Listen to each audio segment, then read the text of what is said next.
प्रणाम। आज ब्रह्म मुहूर्त पवित्रतम क्षण ऑनलाइन सामूहिक मंत्र लिखन महाअभियान निजक उत्सर्गित समर्पित कर समस्त दिव्यात्मा पुण्यात्मा मातृभग्नि स्थानीय वंदनीय पूजनीय देवी समुदाय तथा प्रखर प्रज्ञार प्रबल स्रोत जुग निर्माण कार्य को पूर्ण करने पूजास्पद भातृस्थानीय श्रेष्ठ ज्येष्ठ अमित तेजा प्रज्ञा पुत्रगण समस्त मोर भूमिस्थ प्रणाम। जुग ऋषि परम पूज्य गुरुदेव एवं परम वंदनीय माताजी चरण तले कोटि कोटि प्रणाम तथा सर्वोपरि वर्तमान जुग शक्ति महाप्रज्ञा ब्रह्मजनी ब्रह्म स्वरूपिणी परमात्मा क्रियाशक्ति माँ गायत्री को कोटि कोटि प्रणाम करुछि। तो आमे समस्ते गोटे कथा जानिछे जे जुग निर्माण योजना जिते विचार को सामिल करिछे आमर उद्देश्य होची विचार क्रांति अभियान रे सामिल होई आमे कौन कर उद्देश्य अच्छी ना व्यक्ति निर्माण समाज निर्माण परिवार निर्माण ये तीनटा जिनस निर्माण करी वर्तमान जुगरे देखा दुख विभीषिका अभाव अनाटन असुविधा को दूर करने मानसिक शिक्षण मानसिक स्तर में जन समुदाय को प्रस्तुत करने गुरुदेव जो उद्देश्य जो इच्छा एवं जहाँ हमको निर्देश अच्छी ताहाको किमिति पालन करार अच्छी निर्देश दिखाई एवं संघ शक्ति कलौजिगे एक व्यक्ति व्यक्तिगत स्तर में साधारण प्रयास रे काम साधन होता बेले सामूहिक स्तर में एक विराट जन समुदाय को जागृत करवा तांको विचार रे परिवर्तन आनिबा सद्बुद्धि सच्चिंतन को प्रचार प्रसार करवा एथि कौन अच्छी ना सामूहिक शक्तिर उत्पादन दरकार अच्छी यह देवता मान क्षेत्र में अनेक समय आम पुराण मानक पढ़ीचे एवं विगत विश्व युद्ध देखीचे जे विश्व समुदाय दुई वर्ग विभक्त होते तो दलर बल ये नियम अनुसार संघ शक्ति कलजिगे तेणु सामूहिकतार अत्यंत आवश्यकता अच्छी जहाँ गुरुदेव हमको प्रत्येक कथा शिखई सामूहिकता द्वारा ही आम व्यक्तिगत स्तर में पारिवारिक स्तर में सामूहिक सामाजिक देश राष्ट्र जाति स्तर में किसी परिवर्तन किसी नूतनता सृष्टि करिपरिबा।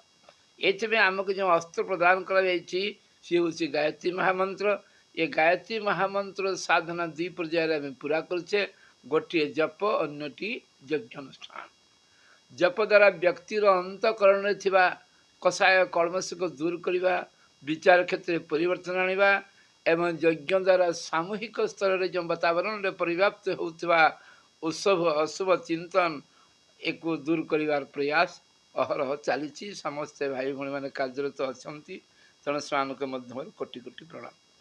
ये जप प्रक्रिया रे अनेक नियम उपनियम बंधा होता बेले आम जप को आउ अधिक सरल करी यहाँ को 10 गणित फलप्रद करी गुरुदेव हमको देते मंत्र लिखन प्रणाली जेपर्यंत मंत्र लिखन करा जाए से पर्यंत यज्ञ मंत्र काम करें नहीं कहीं ऋषि वाक्य वेद वाक्य अच्छी मंत्र को जप करवा मंत्र को हवन करवा मंत्र को लेखन करने द्वारा मंत्र जागृत हो सशक्त हो क्रियान्वित होता है जे जाके लिखा जाए ना से जाके मंत्र कार्य कर पार न था तेणु आमको विशेष भाव में एक कथा आगुरी अनेक थर आलोचना होती आप जानते कहवा अधिक आवश्यक नहीं तेणु गुरुदेव गोटे कथा नवेदन करें जो गोटे घंटार सामूहिक जप सामूहिक मंत्र लिखन वातावरण को परिष्कार करने जन मानस को परिष्कार करने उज्जवल भविष्य को पूर्ण करने भविष्य उज्ज्वलता प्राप्त करने जन समुदाय को सुखी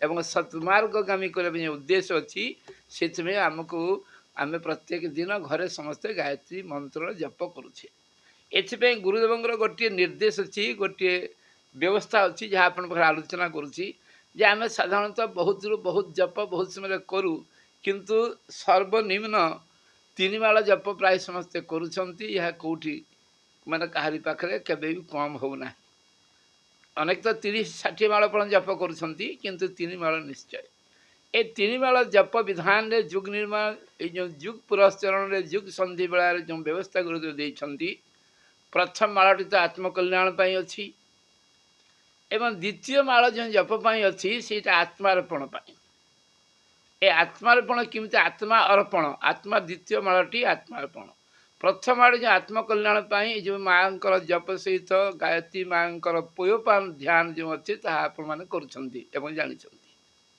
जहाद्वारा आत्मीय क्षेत्र में ब्रह्म तेज आपण मान उपलब्ध हो तेणु द्वितीय माला जप सहित जो आत्मार्पण केमती आत्मा अर्पण में केमती करे से कथा गुरुदेव से जहाँ विश्व कल्याण पाई जो उद्देश्य मंत्र लेखन हो जो उद्देश्य हजार हजार श्रीमद यज्ञ संपादित हो जहाँ को नहीं गुरुदेव स्वप्न देखी कौन जुग निर्माण हम सदयुगर आगमन हम से एक मालर सामूहिक कामना रखिंट ये जो एक माल अच्छे से किमी जप हम ने साधारण जपटी पृथक हम उच्च स्तरीय हम ये जुग निर्माण शतश्रुति कार्यक्रम सहित आपण मैंने समस्ते परिचित अच्छा जानते जहाँ दुई प्रकार शतश्रुति कार्यक्रम गोटे है रचनात्मक आन्नटी है संघर्षात्मक ये गुड़िक समस्त गुरुदेव द्वारा प्रदर्शित निर्देशित आध्यात्मिक सूक्ष्म प्रयोग अटे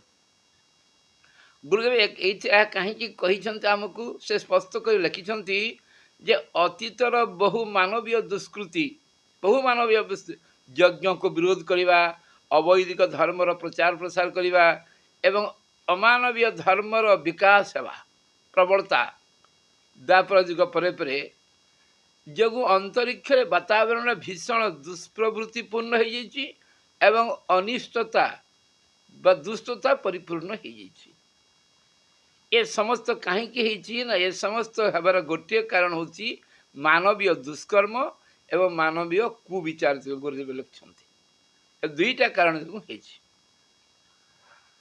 तो जो आम जिनस हजिथ से खोजा पड़े से न्याय ये आकाशर भयावह वातावरण आमरी द्वारा सृष्टि होती आमरी द्वारा निराकरण हम या किमिति होची या द्वारा कालवृष्टि अनावृष्टि भूकंप युद्ध अतिवृष्टि अंशुघात महामारी दुर्घटना अपराध वृद्धि संघर्ष क्लेश शोक संताप ये आकाशीय विपत्ति आम उपर बहुत समय पड़ जाऊँ तो यही भयावहता को दूर करने जनसाधारण को एक अंशदान आवश्यक अच्छी कौन अंशदान ना पुण्यर अंशदान अच्छी ताद्वारा कौन हम ना वर्तमान जो जनसमय मूर्छित आम तो जाने गुरुदेव भगवान अवतार प्रज्ञ अवतार जयदेवता 10 अवतार चरित्र लिखला बेले कल्कि अवतार कार्य को निर्धारण कर जहाँ जानते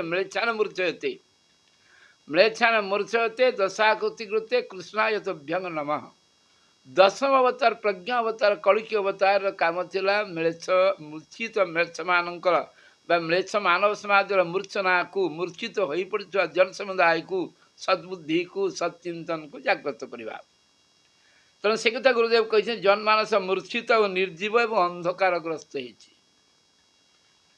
हो सजाग और समर्थ करने सत्पथ चलाइवाई सूक्ष्म जगत में आध्यात्मिक हलचल दरकार अच्छी ये आध्यात्मिक हलचल व आध्यात्मिक प्रयोग जहाँ मंत्र लिखन माध्यम वातावरण को कंपन सृष्टि कराई सूक्ष्म प्रेरणा प्रदान कर प्रत्येक एक माल जप सहित या करागले आउ अधिक फलवती हम बोली गुरुदेव लिखिं आपण मैंने समस्ते गायत्री साधना से जानते गुरुदेव किसी अलौकिक साधारण घरे बसी आप साधारण आप अन्य को प्रभावित केमती करें प्रभावित अर्थ वशीकरण नुहे ताको सत्मार्ग चलैया आपण को अनेक गुड़िया प्रयोग गुरुदेव देते आप जो शुक्रवार जोड़ुंट जानते गुरुदेव जहाँ जहाँ लिखिं ना आप पढ़ी जापे तो देते जो आमको अन्य को प्रभावित करने जो मैंने दुष्प्रवृत्ति दुश्चिंतन दुष्कर्म करुँचे क्षांत विश्रांत करने वातावरण एभली शुभ परिणाम उत्पन्न करने अंशदान एक माल जपर अंशदान कराई किंतु से गुरुदेव को लिखते न्यूनतम उपासना क्रम एक माल विश्व कल्याण यथेष्ट अच्छी समस्त कोटि कोटि जनता भितर प्रथम माला तो आत्मकल्याण है द्वितीय माला हूँ जहाँ विश्व कल्याण यही मालटी जप सरला सत्संकल्प पाठ करने गुरुदेव लिखिं जे द्वितीय माल जो विश्व कल्याण उद्देश्य कराई से जप सरला आमको कौन करा पड़ो ना आमको 18टी सत्संकल्प जहाँ आपण मानकर कंठस्थ हो पाठ करेंगे तो द्वितीय माला सहित आम जाने जप सब जप ध्यान सहित ही थाए साधना बा उपासना रे यदि पाद दुई जो उपासना रे चलवा जो दुईटी पाद अच्छी गोटे है जप अन्यटी है ध्यान। जप बिना ध्यान ध्यान बिना जप उभय अपूर्णांग हो जाते।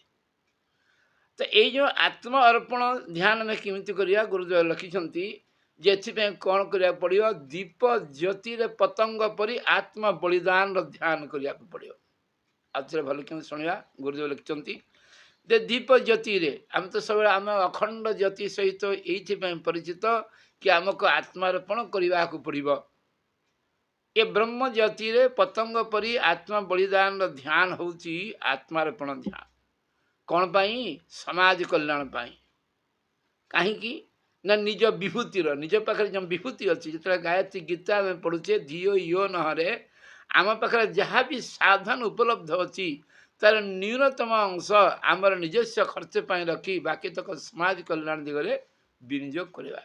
गायत्री महामंत्र जप गायत्री साहित्यर अध्ययन एवं गायत्री प्रचार प्रसार यज्ञ इत्यादि करने द्वारा जो पुण्यतम कार्य आम करुचे जो पुण्य अर्जन होची तार एक अंश एक छोट अंश निज पाखे रखी बाकी तक अंश सामाजिक कल्याण दिगरे विनियोग करवा ये हूँ विभूतिर समर्पण।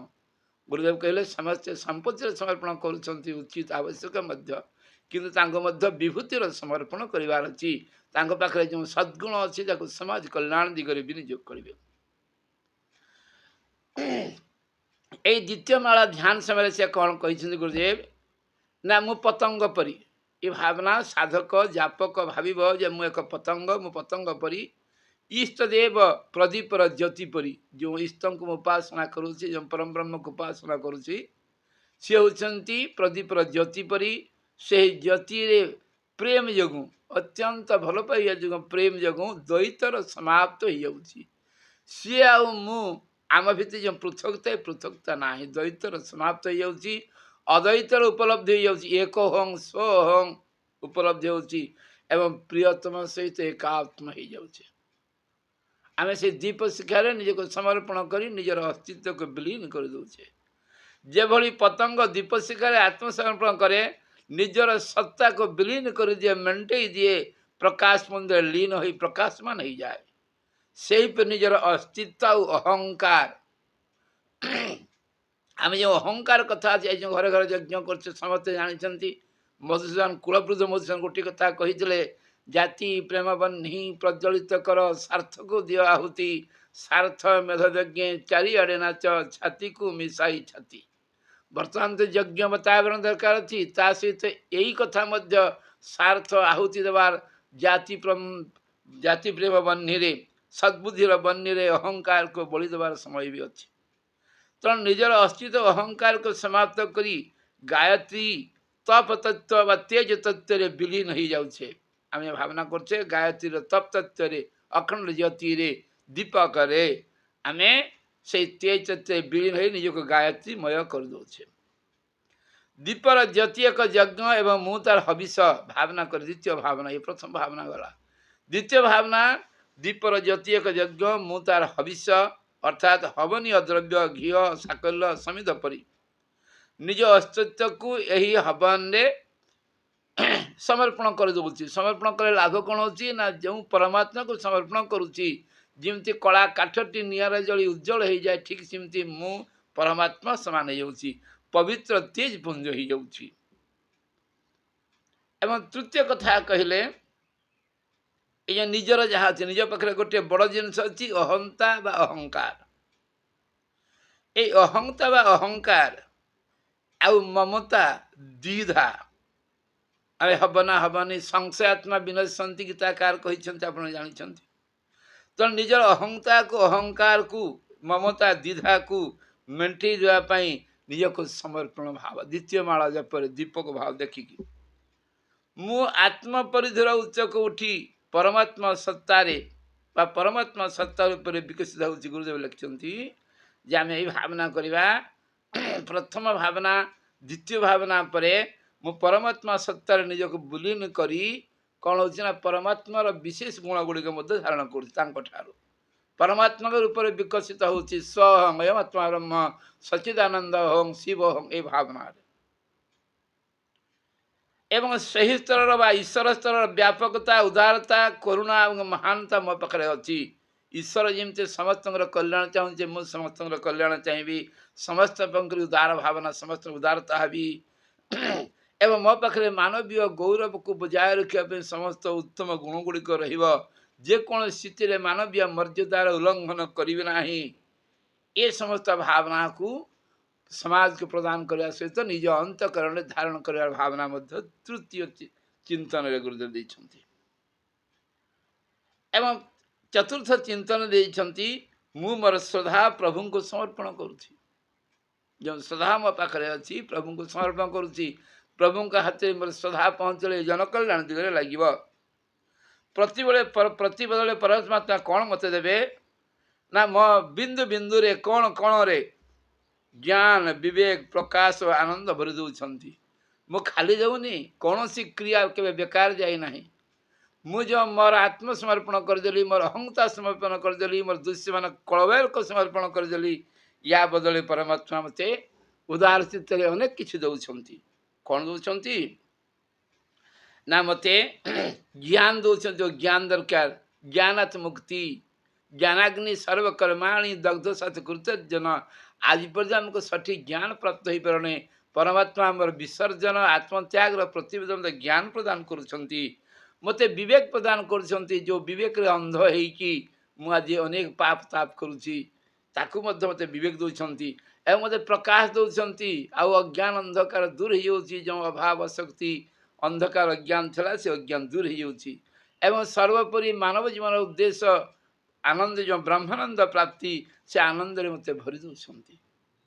ମୁଁ ମୋର ନିଜସ୍ୱ ସର୍ବସ୍ୱ ସମର୍ପଣରେ ଏଇ ଚାରି ଲାଭ ମୋତେ ଦେଉଛନ୍ତି, ଜ୍ଞାନ ବିବେକ ପ୍ରକାଶ ଓ ଆନନ୍ଦ। ମୋତେ ମା ଗାୟତ୍ରୀ କିମ୍ବା ପରମାତ୍ମା ତାଙ୍କ ସମାନ କରିଦେଉଛନ୍ତି। ସାଜୁଜ୍ୟ ସାରୂପ୍ୟ ସାଲୋକ୍ୟ ମୋକ୍ଷ ଭଳି ସେଇଭଳି ରୀତିନୀତି ଯେତେବେଳେ ମୁଁ ପରମାତ୍ମା ସହିତ ସମାନ ହେଇଯାଇଛି, ତାହେଲେ ମୋର କର୍ତ୍ତବ୍ୟ କ'ଣ ଅଛି ନା ପରମାତ୍ମା ଭଳି ସର୍ବେ ଭବନ୍ତୁ ସୁଖିନ ସର୍ବ କଲ୍ୟାଣ ନୀତି ଆପଣେଇବାକୁ ପଡ଼ିବ, ଧାରଣ କରିବାକୁ ପଡ଼ିବ, ଆଚରଣରେ ସାମିଲ କରିବାକୁ ପଡ଼ିବ। ଏହି ପ୍ରେରଣା ଏବଂ ତତ୍ପରତା ପରମାତ୍ମା ପ୍ରଦାନ କରୁଛନ୍ତି ଏବଂ ତାକୁ ମଧ୍ୟ ଜୀବନରେ ଧାରଣ କରି ମୁଁ ତାକୁ ସେଇଭଳି ଭାବରେ ପ୍ରସାର କରିବି ଆଶା। ଦୀପ ଶିଖା ପତଙ୍ଗ ପରି ପ୍ରେମ ବିଭୋର ଆତ୍ମସମର୍ପଣ। ଇଏ ଗୁରୁଦେବ ଲେଖିଲେ କ'ଣ ନା ଦୀପ ଶିଖା ଆଉ ପତଙ୍ଗ ପରି ଇଏ ପ୍ରେମ ବିଭୋର ଆତ୍ମସମର୍ପଣ। ଜୀବ ବ୍ରହ୍ମ ମଝିରେ ମାୟା ବନ୍ଧନ ହିଁ କ'ଣ ଆମ କାରଣ ହୁଏ ନା ଜୀବ ଆଉ ବ୍ରହ୍ମ ପରମାତ୍ମା ଆମ ଭିତରେ ଦୂରତ୍ୱ ବେଶୀ ନାହିଁ। ଗୋଟିଏ ଅଛି ବନ୍ଧନ। କ'ଣ ଗୋଟିଏ ଯେଉଁଟା ଆମେ କହୁଛେ ଦିବାର, ଆମେ କାନ୍ଥ କହୁଛେ, ସେଇଟା ହେଉଛି କ'ଣ ନା ମାୟା। ଏଇ ଯୋଗୁଁ ଆମେ ପରମାତ୍ମାକୁ ପାଇପାରୁନେ, ପରମାତ୍ମା ଆମ ପାଖକୁ ଆସିପାରୁନାହାନ୍ତି। ଏଇ ମାୟା ଆଉ କିଛି ନେଇ ଅହଂତା। ଗୁରୁଦେବ କହିଲେ ଅହଂତା ମମତା ସ୍ୱାର୍ଥପରତା କିମ୍ବା ସଂକୀର୍ଣ୍ଣତା ହୀନମାନ୍ୟତା। ଆମ ପାଖରେ ଯେଉଁ ଅହଂତା ମମତା ସ୍ୱାର୍ଥପରତା ବା ସଂକୀର୍ଣ୍ଣତା ବା ହୀନମାନ୍ୟତା ଅଛି, ଆମେ ଯଦି ଏହାକୁ ହଟେଇ ଦେବା, ୟାକୁ ତ୍ୟାଗ କରିଦେବା, ତାହେଲେ କ'ଣ ହେବ ନା ଆମେ ପରମାତ୍ମାଙ୍କର ଅତି ନିକଟବର୍ତ୍ତୀ ହେଇଯିବା।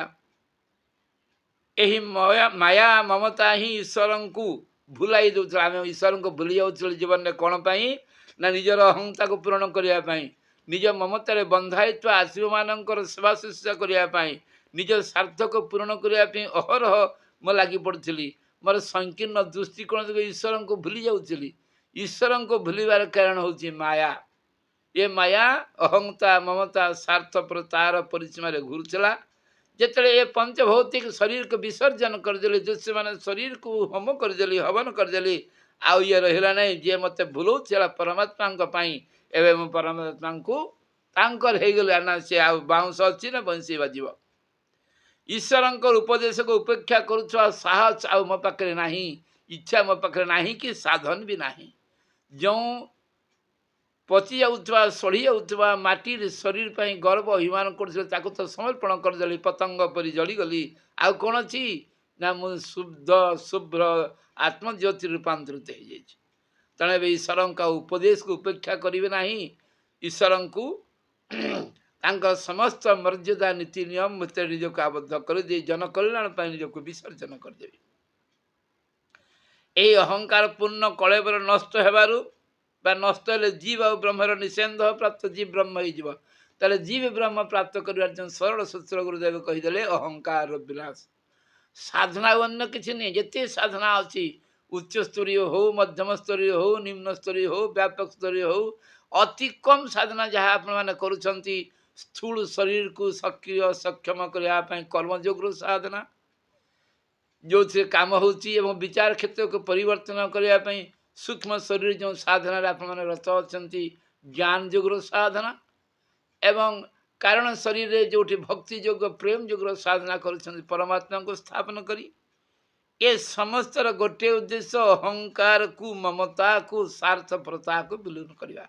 गुरुदेव कहले बेटा ये और कुछ नहीं, ये अहंकार को निकाल देना ही, अहंकार को बहिष्कार करना ही, अहंकार को साफ करना ही साधना है। तेणु जीव ब्रह्मर निषेध प्राप्त हो ईश्वर प्रेमर प्रधान बाधा जो आम पाखे थिला ताकू यही पतंग जालीदेले सांसारिक ममता अहंता जलीगला ब्रह्म दीप ज्योति शरीर अहंता माया दीप जो ब्रह्मर दीप आम जलुची जहाँ भावना कर ब्रह्मर प्रतीक गायत्री प्रतीक आमर अहंता निज माया ये शरीर मायार प्रतीक ये समस्त को द्वितीय माला जप सहित ध्यान समर्पण करदे आम विश्व कल्याण साधन करवा आत्म कल्याण साधन करवा एवं मानव जन्मर निश्चित भाव में उद्देश्य साहित्य हम यही कथा गुरुदेव को देते एवं यही ध्यान को गुरुदेव गोटे जाचना नहीं है भाषा रे इस ध्यान में जाचना की नहीं आत्मदान की भावना है। आम भगवान को बहुत समय बहुत मागू दे आयुर्देही जसर देही श्रीयंग देही इमती मध्य गायत्री अच्छे सुता मेरा व्रता वेद माता प्रचोदयता आयु प्राण प्रजा पशु कीर्ति मागुचे कहले बेटा ये नहीं है। इस ध्यान में जाचना की नहीं आत्मदान की भावना है। उच्च स्तरीय साधना की यही आधार भी है। जितने उच्च स्तरीय साधना रहे ये उच्च आधार। निम्न स्तर की प्राथमिक उपासना में ईश्वर से सांसारिक लाभ अथवा आत्मिक अनुदान मांगे जाते हैं, पर जैसे जैसे स्तर ऊंचा होता है साधक मांगने की तुच्छता छोड़ समर्पण के महानता अपना देने के व्याकुल होता है। ध्यान अथवा भावना तक ही इसकी यह साधना सीमित नहीं, वरंत विश्व के लिए लोक मंगल के लिए बड़े से बड़ा अनुदान देकर अपनी गणना बड़े से बड़े भक्त में कराने के आत्मसंतोष उपलब्ध करता है। यह होची साधनार ये ध्यान मूल्य बहुत बड़ कथा गुरुदेव कहते आपण मैंने आहरी भल भाव बुझी। आसतु समय होची बुझेबारे कौटी त्रुटि थी जदि आपण पाखे कर जोड़ी क्षमा मागी नौ आशा समस्ते ध्यान करवा एवं या भल भाव हृदयंगम करवा सामूहिकतार आउ अधिक संख्यार योगदान कर संकल्प नहीं गुरुदेवंकर युग निर्माण योजनार उद्देश्य को पूरा करने संकल्प नहीं मु मोर काम कथा रखुची। प्रणाम करी भूल थे क्षमा करेंगे। जय गुरुदेव।